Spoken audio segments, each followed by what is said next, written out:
আমাদের ডেকেছেন মন্ত্রী মশাই? হ্যাঁ রে শোন, কথা আছে। বলছি কি যে কদিন পরেই তো সরস্বতী পুজো। তাতে আর আমাদের কি? আমরা তো আর ওই লেখাপড়া জানি না, আর ওই পুষ্পাঞ্জলিও দেব না। কথার মাঝে এমন ফটাং ফটাং করে কথা বলিস না, শুনলে না গা পিত্তি জ্বলে যায়। আহা, রাগ করছেন কেন মন্ত্রী মশাই? ঘটার ঘটে যে বুদ্ধি কম সে তো আপনি ভালো করেই জানেন। কোথায় যে কি বলতে হয় মুখ্যটা সেটাও জানে না, তাই ওর কথায় কান্না দিয়ে বলুন তো কি বলতে চান। ভাবছি এবার আমার বাড়িতে সরস্বতী পুজো করব। আপনার বাড়িতে সরস্বতী পুজো? বাহ বাহ বাহ বাহ বাহ, খুব ভালো কথা। আমরা এসে পেট ভরে প্রসাদ খাবো। কিন্তু মন্ত্রী মশাই, হঠাৎ করে সরস্বতী পুজো করবেন কেন? তাতে তো বিস্তর খরচ। আপনি তো আবার বাঁ হাতের রোজগারে বিশ্বাসী, খরচ করছেন না। ঘটার সঙ্গে থাকতে থাকতে না তুইও দেখছি দিনকে দিন একটা ছাগল হয়ে যাচ্ছে রে। নিজের পয়সায় পুজো করতে যাব কেন? পুজো করব মহারাজের পয়সায়, আর পুজো করার সুবাদে একটু ভালো মন্দ খাওয়া দাওয়া আর কিছু পয়সা ট্যাকস্ত করে নেব। কিরে, কিছু বুঝলি? কি করে বুঝবো বলুন? আপনার কথায় না আছে লেজা, না আছে মুড়ো, মধ্যিখান থেকে বললে কিছু আর ধরা যায়? তাহলে পরিষ্কার করেই বলছি, গত কয়েকদিন ধরে রাজবাড়িতে চুনকাম হচ্ছে। সে তো জানি, টাকা থাকলে ভূতের বাপেরও শ্রাদ্ধ হয়, আর রাজবাড়িতে বছর বছর চুনকাম তো হবেই। বাজে না বকে আমার কথাটা শোন। হ্যাঁ বলুন। মিস্ত্রিকে ভুজুং দিয়ে এমন বন্দোবস্ত করেছি না বাবা, সরস্বতী পুজোর আগে চুনকামের কাজ কিছুতেই শেষ হবে না। কিন্তু রাজবাড়িতে চুনকাম শেষ হওয়া আর না হওয়ার সঙ্গে সরস্বতী পুজোর কি সম্পর্ক? ওরে মাথা মোটা, এতদিন সরস্বতী পুজো কোথায় হতো? রাজবাড়িতে। আর চুনকাম শেষ না হলে ওই ধুলো ময়লার মধ্যে ওখানে কি সরস্বতী পুজো করা যাবে? এটা একেবারে খাঁটি কথা বলেছেন। তাই ভাবছি মহারাজকে ভুজুং ভাজুং দিয়ে ওই পুজো এবার আমার বাড়িতে সরিয়ে নিয়ে আসবো। বাবা, খরচ মহারাজের আর মোচ্ছব আমাদের। কি মাথা খেলিয়ে কেমন একটা বুদ্ধি বের করেছি বল? বাবারে বাবারে বাবা, কি জমাটে বুদ্ধি! মন্ত্রী মশাই, মাঝে মাঝে মনে হয় আপনার মাথাটাই শুধু সোনা দিয়ে বাঁধানো নয়, মাথার ভেতরের কলকবজাগুলো সব সোনা দিয়ে তৈরি। তা বলুন, আমাদের কি করতে হবে? রাজবাড়ির পুজো আমার বাড়িতে চলে এলে তোদের কিন্তু খুব খাটাখাটুনি করতে হবে। মনে রাখবি, গোপাল যেন এর ভেতর একেবারে মাথা গলাতে না পারে। আপনি কোনো চিন্তা করবেন না, আমরা তো আছি, আপনার অন্ধের জ্যোষ্ঠী আর অন্ধকারের আলো। আমরা ভালো, আপনি কালো না, মানে আপনিও ভালো।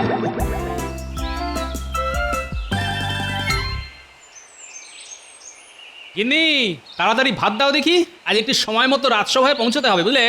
রাজসভায় আজ কি এমন কাজ আছে গো? বারে ভুলে গেলে?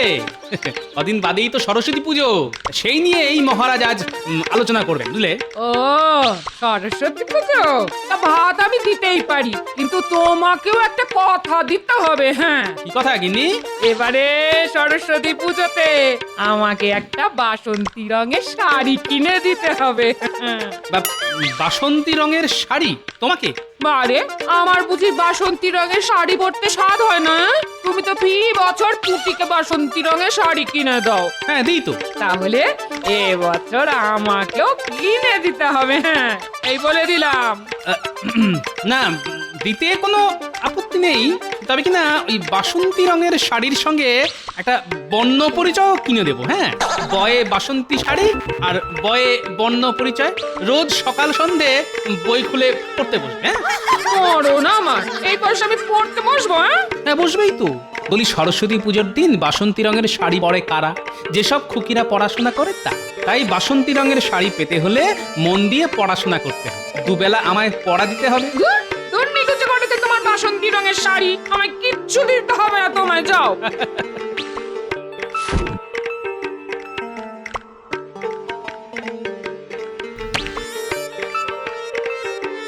আরে ভাতের হাঁড়ি নামিয়ে নিয়ে চলে যাচ্ছ কোথায়? আর ও গিন্নি, আমার ভাত দিচ্ছি। আচ্ছা ঝামেলা, এক্ষুনি তো প্রলয় কাণ্ড ঘটিয়ে ছাড়বে না।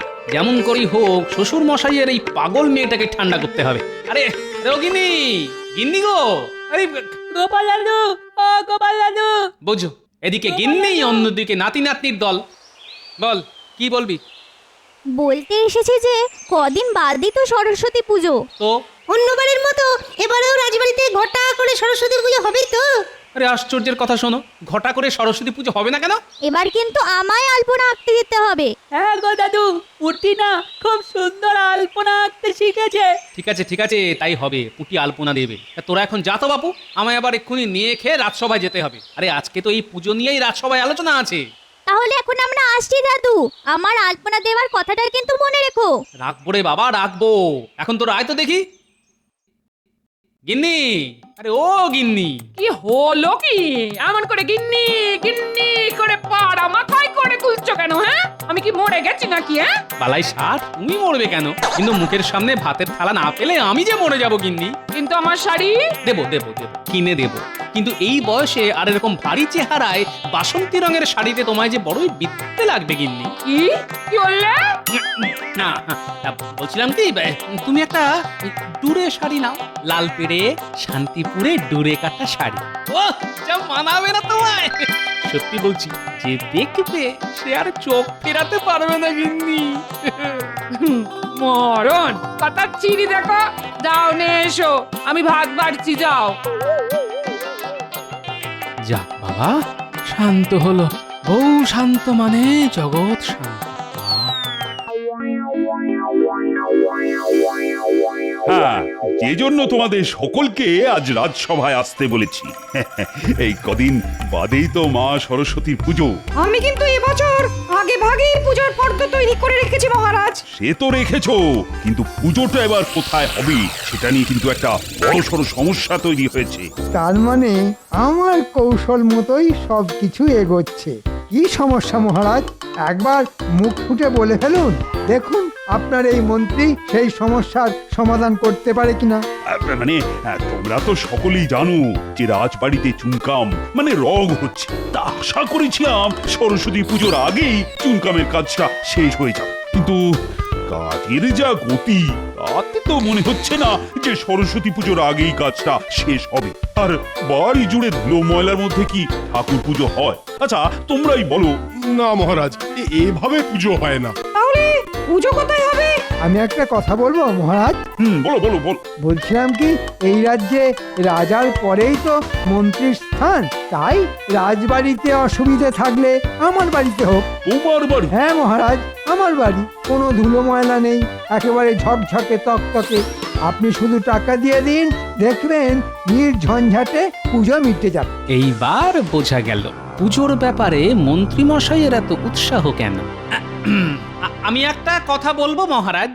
এই সেরেছে, টেকো গোপাল আবার কি বলতে চায়? হ্যাঁ বলো বলো, কি বলতে চাও? আমি বলি কি, পুজো যখন রাজবাড়িতে করা যাবেই না, তখন পুজো হোক পাঠশালায়, বিদ্যাস্থানে বিদ্যাদেবীর আরাধনা। বাহ বাহ বাহ বাহ, ভালো হবে ভালো হবে, খুব ভালো হবে। এই না হলে গোপালের মাথা। কি তোমরা সবাই কি বলো? খুব ভালো হবে মহারাজ। ব্যাস হয়ে গেল, আমার বাড়া ভাতে বদমাস টেকোটা ঠিক ছাই ঢেলে দিল। কিন্তু মহারাজ, পাঠশালায় তো জায়গা কম, ওইটুকু জায়গায় কি পুজো করা যাবে? কেন যাবে না মন্ত্রী মশাই? পুজো তো ছোটদের, ছোটরা তো আর বড়দের মতো জায়গা নিয়ে মারামারি করে না। দেখবেন পাঠশালায় পুজো করতে কোনো অসুবিধে হবে না। তাহলে এই কথাই রইলো, পাঠশালায় বিদ্যাদেবীর আরাধনা হবে। গোপাল, তুমি কিন্তু জোগাড় যন্ত্র সব শুরু করে দাও। সেসব নিয়ে আপনি কোনো চিন্তা করবেন না মহারাজ। আমার নাতি নাতনিরা তো সরস্বতী পুজো করার জন্য যাকে বলে একেবারে মুখিয়ে আছে। পুঁটি তো আবার পুজোর জায়গায় আলপনাও আঁকতে চাইছে। বাহ বাহ বাহ, খুব ভালো ভালো ভালো। এবার তাহলে পুজো ওদেরকেই করতে দাও। ওরাই পোছাক, ওরাই মালা গাঁথুক, ফল কাটুক, আলপনা দিক। আমরা বড়রা শুধু ওদের উৎসাহ দিয়ে যাব। এই পণ্ডিত, তোমার আবার এসবে কোনো আপত্তি নেই তো? না মহারাজ, কোনো আপত্তি নেই আমার। ভুল ত্রুটি কিছু হলে আমি তো আছি, শুধরে দেবো। বাহ বাহ বাহ, খুব ভালো ভালো ভালো। ব্যাস, কি ভেবেছিলাম আর কি হয়ে গেল। আর সব কিছু হলো ওই বেটা পেট মোটা টেকোটার জন্য। দাঁড়াও, এমন পেঁচ কষবো না, পুজো করা একেবারে মাথায় উঠে যাবে। গিন্নি, আরে ও গিন্নি, আরে কোথায় গেলে গো? কি হলো কি? যাচ্ছ কেন? এই নাও দেখো কি এনেছি। উমা এত শাড়ি!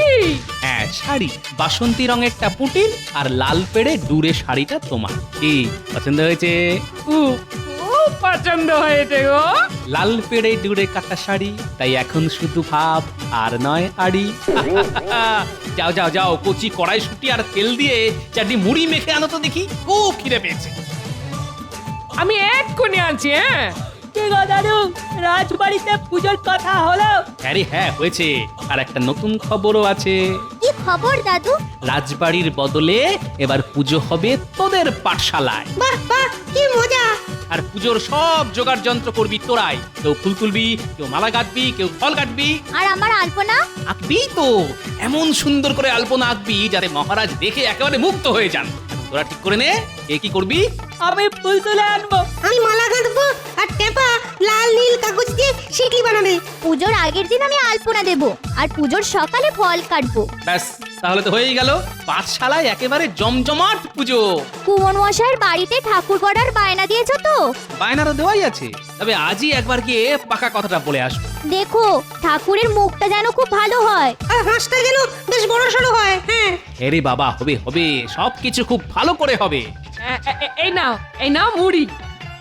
হ্যাঁ দাও, আয় মুড়ি খেতে খেতে পুজোর অন্য কথাগুলো সেরে নে।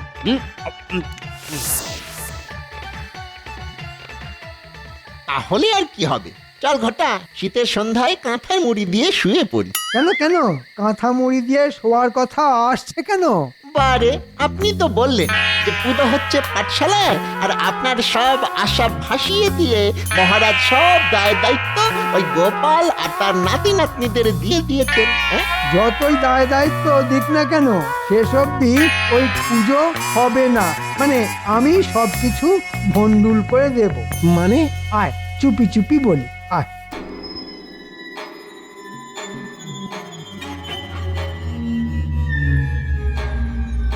বাবারি বাবারি বাবা, কি বুদ্ধি! হ্যাঁ না মন্ত্রীমশাই, আগে বলেছিলাম আপনার মাথার ভিতরের কলকবজাগুলো সব সোনা দিয়ে তৈরি।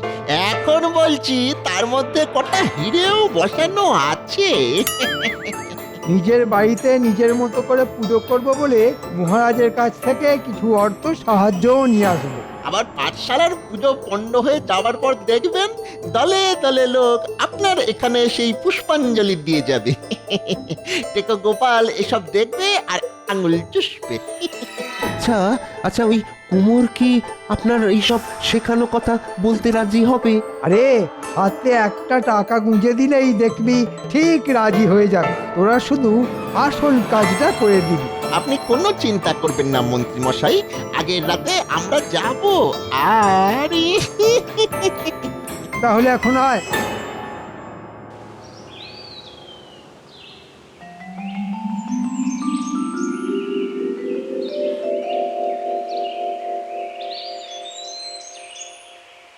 তা তো প্রণাম মহারাজ।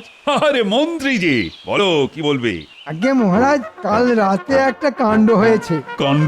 কি আবার কাণ্ড? রাতের বেলা ঘুমের মধ্যে আপনার বৌমা স্বপ্নে মা সরস্বতীকে দেখেছে। হ্যাঁ? মা সরস্বতী স্বপ্ন? এ তো খুব পুণ্যের কথা। স্বপ্নে মা নাকি পুজো চেয়েছেন। তাহলে করে ফেলো। কিন্তু কি করে করব মহারাজ? ছোটখাটো করে করতে গেলেও তো অর্থের দরকার। এদিকে আমার হাত যে একেবারে খালি। ঠিক আছে ঠিক আছে, সেসব নিয়ে চিন্তা করতে হবে না। যা যা দরকার হবে বলো, আমি দিয়ে দেব। আপনি আমাকে বাঁচালেন মহারাজ। এই মুহূর্তে আমার পুজো করার সামর্থ্য নেই শুনে আপনার বৌমা এমন কান্নাকাটি করতে শুরু করে দিয়েছে যে কি বলবো। না না, তাকে কান্নাকাটি করতে বারণ করে দাও। আরে আমি আছি তো নাকি? সেটাই তো আমার সব থেকে বড় ভরসা মহারাজ। প্রাচীন বটগাছের মতো এমন মাথার ওপর পাতার ছাতা ধরে দাঁড়িয়ে আছেন যে একটুও রোদের তাপ লাগে না। আপনি তো আর বুঝতে পারলেন না, হাল কেটে কত বড় কুমিরকে ঢুকতে দিলেন। তাহলে তাহলে আমি আমি আসি মহারাজ। হ্যাঁ হ্যাঁ, এসো এসো এসো।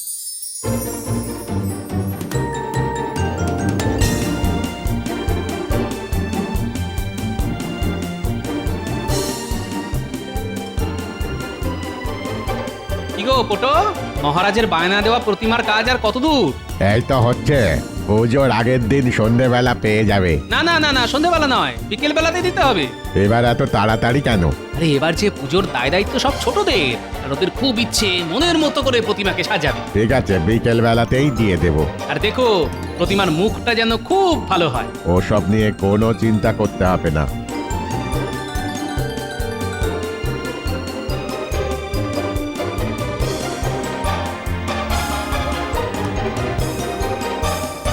পুটি দেখ তো টেম্পার শিকলিগুলো ঠিকঠাক হয়েছে কিনা। খুব ভালো হয়েছে। এবার দেখে বল তো আমার আলপনাটা কেমন হয়েছে। আরে হ্যাঁ রে বাবা হ্যাঁ, তোর আলপনা দারুণ হয়েছে, খুব সুন্দর হয়েছে। মা সরস্বতী এসে এখানেই বসবে বুঝি? হ্যাঁ, কিন্তু গোপাল দাদু তো সেই কখন ঠাকুর আনতে গেছে, কই এখনো তো এলো না। আরে দাদু তো বলে গেছে প্রতিমা, ফল, তারপর ওই পুজোর দশকর্মার সব কিছু একসঙ্গে নিয়ে আসবে, তাই হয়তো দেরি হচ্ছে। কিরে তোদের ব্যবস্থা কত দূর? এই তো পণ্ডিত মশাই এগোচ্ছে। বাহ, রঙিন কাগজের শিকলি দিয়ে কি সুন্দর মণ্ডপ সাজিয়েছিস তোরা। তারপর এত সুন্দর আলপনা, বাহ বাহ বাহ বাহ বাহ বাহ, তোদের যে এত গুণ, এ তো আগে জানতাম না। ব্যাস হয়ে গেল, একসঙ্গে সব বাজার করে নিয়ে এলাম। শুধু দই আর মিষ্টি আসবে কাল সকালে। রাজপণ্ডিত, আপনি কিন্তু দশকর্মার জিনিসগুলো ফর্দ অনুযায়ী একটু মিলিয়ে নেবেন। সে আমি ঠিক মিলিয়ে নেবো। দাদু, ও দাদু, ঠাকুর কোথায় গো? ঠাকুর আসছে আসছে, ওই দেখ। বাহ বাহ, কি সুন্দর ঠাকুর। কোথায় রাখবো? ওই যে গোল করে আলপনা দেওয়া হয়েছে, ওইখানে রাখো কাকু। একটু সাবধানে বসাও, আমার আলপনা কিন্তু এখনো কাঁচা আছে। ঠিক আছে রে বাবা, ঠিক আছে, দেখবি তোর আলপনা একেবারে ঘাটবে না। দেখি, আহ, বাহ, খুব সুন্দর মানিয়েছে রে। কিরে পুটি, ঠাকুরের মুখটা ভালো হয়েছে তো? খুব ভালো। কিন্তু দাদু, ঠাকুর তো এলো, কিন্তু ঠাকুরের হাঁস। আহা, আসছে আসছে, ওই দেখো ওই পোটো মশাইয়ের ছেলের কোলে চেপে আসছে।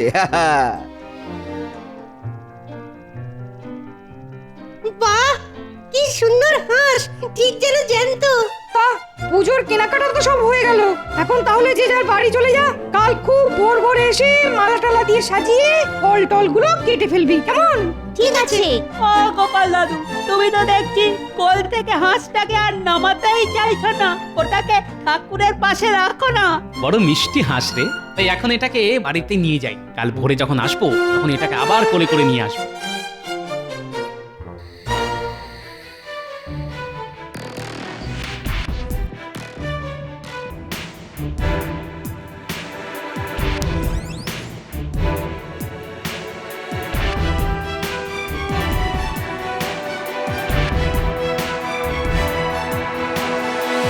বুঝকে এই কাক ভরে পুকুরের ঠান্ডা জলে চান করে কিন্তু খুব শীত করবে।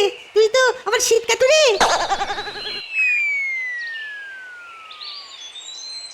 আরে দেখ দেখ, মন্ত্রী মশাইয়ের বাড়িতে সরস্বতী পুজো হচ্ছে। আরে ঠাকুরটা ঠিক আমাদের পাঠশালার ঠাকুরের মতো দেখতে।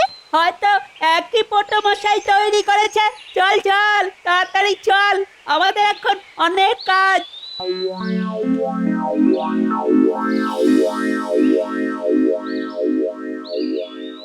একেবারে ভোর ভোর চলে এলাম। তা পুজোর জোগাড় যন্ত্র কত দূর? আর জোগাড় যন্তর, তাকিয়ে দেখো পাঠশালার প্রতিমাই নেই। হ্যাঁ, সে কি? তাহলে তো এক্ষুনি মহারাজকে খবর দিতে হয়। জানো গোপাল দাদু, মন্ত্রী মশাইয়ের বাড়িতেও এবার পুজো হচ্ছে, আর ঠাকুরটা নাকি ঠিক আমাদের ঠাকুরের মতো দেখতে। কি বললি? মন্ত্রী মশাইয়ের বাড়িতে পুজো হচ্ছে, আর সেই ঠাকুর দেখতে ঠিক আমাদের ঠাকুরের মতো? এদিকে আমাদের ঠাকুর কে বা কারা নিয়ে পালিয়ে গেছে। সে কি? তাহলে কি হবে? একবার মন্ত্রী মশাইয়ের বাড়ি চল তো দেখি। রাজপণ্ডিত, আপনি মহারাজকে গিয়ে ডেকে নিয়ে আসুন। দেখো গোপাল, মুখ সামলে কথা বলবে। তুমি কি বলতে চাও? আমি পাঠশালার প্রতিমা চুরি করে এনেছি? আহা, কটা ঘটা থাকতে আপনি আর নিজে হাতে করতে যাবেন কেন বলুন তো? গোপাল, তুমি কি জানো মহারাজ আমাকে এই পুজো করার অনুমতি দিয়েছেন? দাদু, ঠাকুর তো এনে ওই কাঁচা আলপনার উপর বসানো হয়েছিল। এটা যদি আমাদের ঠাকুর হয়, তাহলে কাঠামোর নিচে নিশ্চয়ই আলপনার দাগ লেগে থাকবে। তাহলে তো একবার কাজ করে দেখতে হয়। খবরদার, ঠাকুর কাজ করবি না। তোদের কাজ করতে গেলে তো ঠাকুরকে একটু কাজ করতেই হবে। এই এই তো কাঠামোর তলায় আলপনার সাদা রং লেগে রয়েছে। তার মানে এ ঠাকুর আমাদের। সাদা রঙের প্রমাণ হয় না যে এ ঠাকুর আমার নয়। এরম তো ওটোর বাড়ি থেকেও লেগে আসতে পারে। ভালো ভালো, খুব ভালো যুক্তি। কিন্তু মন্ত্রী মশাই ঠাকুর কিনে এনেছেন, কিন্তু সঙ্গে হাঁস নেই কেন? বেটার ছেলেরা ঠিক ডুবিয়ে ছেড়েছে দেখছি। তাই তো হাঁস নেই কেন? কি করে থাকবে? হাঁস তো আমার কোলে। এই দেখুন।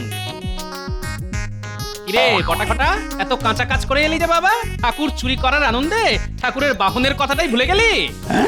ঘটা ঘটা আমাদের কোনো দোষ নেই মহারাজ, এই মন্ত্রী মশাইয়ের কথাতে আমরা এই কাজ করেছি। পাঠশালার পুজো পণ্ড করতে মন্ত্রী মশাই আমাদের দিয়ে এই কাজ করিয়েছেন। রক্ষীরা এখনই বন্তি আর ঘটা ঘটাকে বন্দি করে কারাগারে নিয়ে যাও। আর রাত বাড়লে ওই তিনটেকেই শীতকালের কনকনে ঠান্ডা জলে পুকুরের মধ্যে চুবিয়ে রাখো। হ্যাঁ, এটাই ওদের শাস্তি। মহারাজ এবারের মতো ছেড়ে দিন মহারাজ, আমার বয়স হয়েছে। সারা রাত কনকনে ঠান্ডা জলে চুবিয়ে রাখলে ঠান্ডায় যে আমি মরে যাব মহারাজ। তোমার মতো লোকের না মরাই ভালো। চলো গোপাল, চলো পাঠশালায় চলো। বাবা, আজ তোমার জন্যই সবকিছু রক্ষে হলো। আমার জন্য নয় মহারাজ, যা কিছু হলো সব এই হংস বাবাজির জন্য। ভাগ্যিস কাল এটাকে কোলে করে বাড়ি নিয়ে গিয়েছিলাম।